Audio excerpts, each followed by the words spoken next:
Someone sent me some information recently that I took as really, really, really good news. And it's information related to the Marvel Cinematic Universe, and it came out of Disney. Now, I pulled that up on my screen, and I'm going to just read it for you. And this is from Disney CEO Bob Iger. Disney's CEO Bob Iger announced that Marvel Studios would reduce its output of films and TV series to focus on quality over quantity. The new strategy will be to limit the studio to releasing no more than 3 movies and 2 TV series per year. This change comes as part of Disney's broader effort to enhance quality across its brands. During Disney's quarterly earnings call, Iger explained that Marvel will shift to about 2 TV series annually instead of the previous output of 4, while movie releases will be reduced from up to 4 per year to a maximum of 3.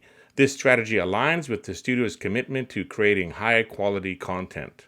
Iger expressed confidence in the future of Marvel, mentioning a strong slate of films in 2025 and upcoming Avengers movies, which have the studio excited. The reduced output also aligns with Iger's focus on spending more time on Marvel's projects and assuring quality remains a priority. The decision contrasts with Disney's previous release calendar, which included 4 Marvel films slated for 2025, such as Captain America: Brave New World and Thunderbolts, and 4 more in 2026, including the next Avengers film. In 2024, Marvel will release a single film, Deadpool and Wolverine. Iger also noted that some upcoming TV series, like Agatha, are remnants of a previous push for volume. He highlighted that the balance between sequels and originals is crucial, pointing out successful sequels like Inside Out 2 and the upcoming Toy Story movie. Marvel's recent box office performance has been mixed. While Guardians of the Galaxy Volume 3 was a hit, the Marvels underperformed. The focus on quality over quantity aims to boost the studio's future success. As I mentioned at the start, I'm fully on board with this decision. Take, for example, Agatha, which they mentioned in this article. What purpose does Agatha serve in the overall storyline of the Marvel Cinematic Universe? If you make a standalone film like The Batman, it doesn't have to tie into anything else. You can make whatever kind of storyline you want. If you make The Joker standalone again, that's fine. It doesn't matter. But Marvel has established that all of these movies and TV shows are connected. So if you're not progressing towards a larger story, a larger goal, what is the point of some of these shows? Ant-Man Quantumania. Okay, it introduced Kang. Fair enough. There is a point. But what was the point of something like Echo? I'm not sure. Echo didn't progress anything that we can identify in the overall Marvel storyline. Now, Captain America Winter Soldier, for example, it doesn't tie into the Thanos storyline directly, but it ties into the progression of Captain America's character, the dissolution of the Avengers. It does serve a purpose in the greater storyline. So you can have a standalone film. Iron Man 3 doesn't play into the Thanos storyline, but it does develop Tony Stark's character and progresses him and also Pepper to another stage of their relationship. So those ones do have a purpose in the overall storyline. Now let's take a look at what Marvel's done so far and how does that compare with this plan. We start off in 2008 where there were 2 films, Iron Man, The Incredible Hulk, and they were connected. Then we jump 2 years, 2010, there was only 1 movie, Iron Man 2. Then we jump to 2011, there were 2 movies, Thor, Captain America: The First Avenger. Then we get to 2012, we have The Avengers. We don't have 3 movies a year, we don't have 4 TV shows a year, there are no TV shows yet. 2 movies a year seems to be the maximum here. Moving to the next year, we have Iron Man 3 and Thor: The Dark World in 2013. Then in 2014, we have Captain America: The Winter Soldier and Guardians of the Galaxy.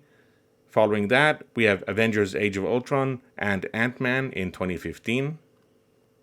Then we have 2016, Captain America: Civil War and Doctor Strange. We still haven't broken 2 movies per year, but that will change in 2017. Guardians of the Galaxy Volume 2, Spider-Man Homecoming, Thor Ragnarok. The first time we have 3 movies in the same year. Now this train is really moving full steam. We are getting closer and closer to the Thanos storyline. Boom, 2018. Black Panther, Avengers Infinity War, Ant-Man and the Wasp, all in the same year. That's another year with 3 films Then 2019, Captain Marvel, Avengers Endgame, Spider-Man Far From Home. 3 films in the same year. And a lot of these films made over $1 billion. Then the pandemic started and things got shifted around a lot. Things got delayed. We saw a bit of a change. 2020, nothing came out, but I think that was okay. It allowed audiences to decompress from the culmination of the Avengers and the Thanos storyline. And the Infinity Saga had wrapped up, so we have a chance to reset and get ready for the next step. And also we can get hungry for more content from the MCU. As I mentioned, 2020 had nothing, but 2021 saw television appear for the first time with some series on Disney+. 2021 brought us WandaVision and The Falcon and the Winter Soldier, plus Loki, What If, Hawkeye. Boom, 5 series in the same year. Some of them featured characters we'd met before. Some of them introduced new situations like the multiverse in What If and in Loki. But this was the first time we had something on TV that we could watch. There was a steady source of MCU content available at home if you had Disney+.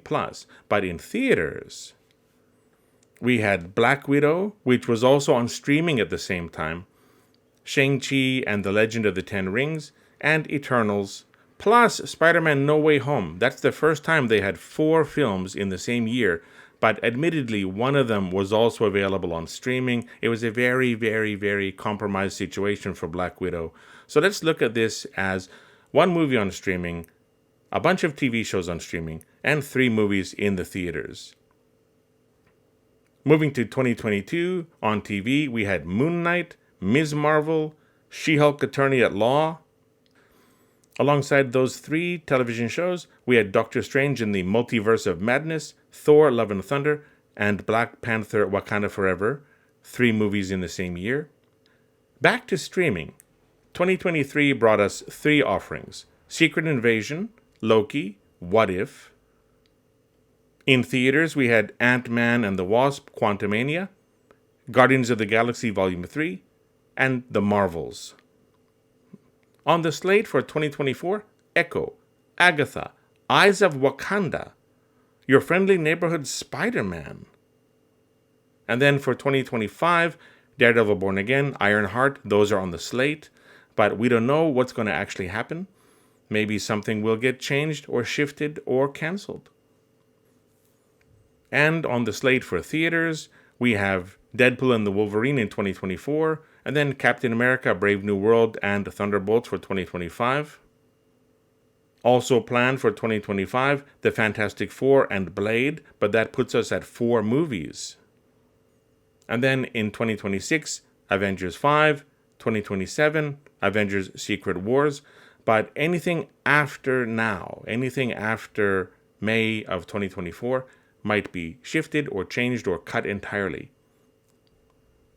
What function did these programs serve?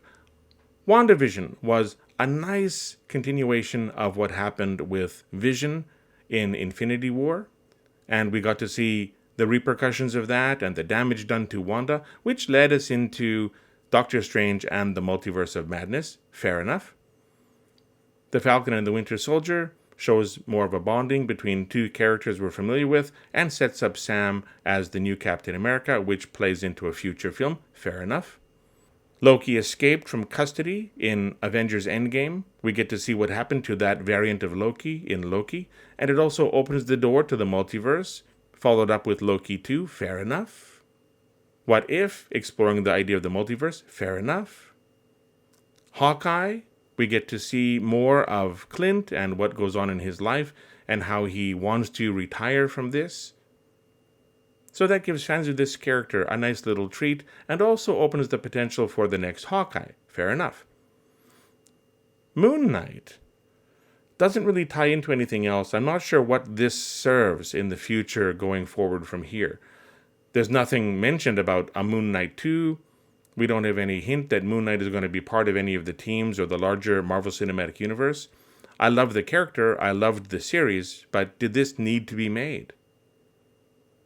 Ms. Marvel, a younger hero, possibly tying into something in the future, like a Young Avengers series. Also, she appeared in The Marvels. Fair enough. She-Hulk, attorney at law, introducing this new character, their first attempt at a sitcom. Did this serve any function to something greater? I'm not sure. Secret Invasion, Skrulls on Earth. This follows something we've seen previously. Okay, fair enough. What's going on with Nick Fury? Then, as I mentioned, the second season of Loki and the second season of What If, that carries on with the exploration of the multiverse. So that sets up things for future films since they're going toward a multiversal conflict. Echo. Echo didn't need to be made. Does Agatha need to be made? It ties into Wanda. Wanda tied into the multiverse. If they write it like that, perhaps it will. I'm not sure. Eyes of Wakanda? No idea. Your Friendly Neighborhood Spider-Man? I'm assuming this is a series, not a movie. Does this carry on with the new situation for Peter Parker where his identity is erased from the minds of everyone on Earth? There's no Spider-Man 4 slated for the future. Daredevil Born Again, I love the hero, I love the character. What purpose does this particular series serve to the larger Marvel Cinematic Universe? As long as it's good, that's the main thing, but I think we can separate the television from the movies. Ironheart is on streaming. It carries on with the character we met in Wakanda Forever. But what role will she play in the future? Will she be a part of a Young Avengers team? If they're thinking about the future and they want to go with the Young Avengers, I can see the point of making this. Do they see the point of making this? Then into the future, we have an untitled Wakanda series, a second Your Friendly Neighborhood Spider-Man series, we have a Marvel Zombies series, we have a Wonder Man series, we have an untitled Nova series, we have What If Season 3, we have Vision Quest, which according to this is slated for 2024-2025, but I don't think it's coming out this year. Maybe next year or maybe never, I don't know. A lot of these things might need to be rethought. What is the point of making them? If you just want to flesh out what's available on Disney Plus for people who like Marvel and give Disney Plus more content, that's fair, but make it tie into something larger on Disney Plus. As I said before, streaming is streaming, theaters are theaters. If you go to the theater, you shouldn't need to have seen something on streaming in order to understand what's going on in the movie you're watching. Why should you pay for a subscription every month to Disney Plus just to understand the movie that you already bought an expensive ticket to see? Of course, the movie will eventually come out on Disney Plus and you can watch it there with all of the bits and pieces you need, but again, not everyone has a subscription to Disney Plus. When you go to the theater, the movie experience should stand alone. It shouldn't depend on outside source material like books. All of these things cost money. The movies cost money. The Disney series cost money. Is that money well spent? Because everything is connected and it's established that this is one big ongoing story, they need to really think about the role everything plays in a larger tapestry. I was very happy to hear the news that they're going to scale things back and control the quality.